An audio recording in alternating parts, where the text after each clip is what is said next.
الصغيرات ينظرن إلي وكأنني أب لهن، يفتقدن الحنان، يفتقد الطفل منهم إلى حنان الأب. جرب يا أخي الحبيب، اسمعوا لقصة تاجر أعرفه شخصيا من أهل الإمارات، ما يرضى أن يكفل الأيتام في بلادهم، بل يأتي بالأيتام من أنحاء الأرض إلى دبي في مدرسة ومساكن خاصة على حسابه. بنى مسجدا، جئته في رمضان يفطر مع الأيتام كفطورهم، مئات الأيتام بحسابه الخاص، فطور معهم، الجلوس معهم، الصلاة معهم في ساحة مسجده.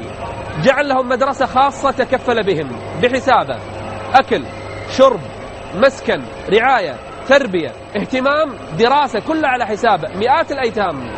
ليس هذا فقط، بل بنى لهم جامعة خاصة يدرسهم فيها. ليس هذا فقط، اتفق مع الشركات أن يؤهل لهم فنيين وأصحاب شهادات من الأيتام. إذا اشتغل واعتمد على نفسه هنا يكون قد أدى الأمانة. رجل شايب كبير بالسن لكنه حافظ على هذه وهذا العمل، يلقى الله عز وجل آلاف الأيتام الذين تكفل بهم في هذه الدنيا. أحلى شيء وأجمل شيء في هذه الدنيا أن ترعى لك يتيما وتهتم بيتيم وتنشئه وترعاه وتتكفل به، لتلقى النبي صلى الله عليه وآله وسلم يوم القيامة.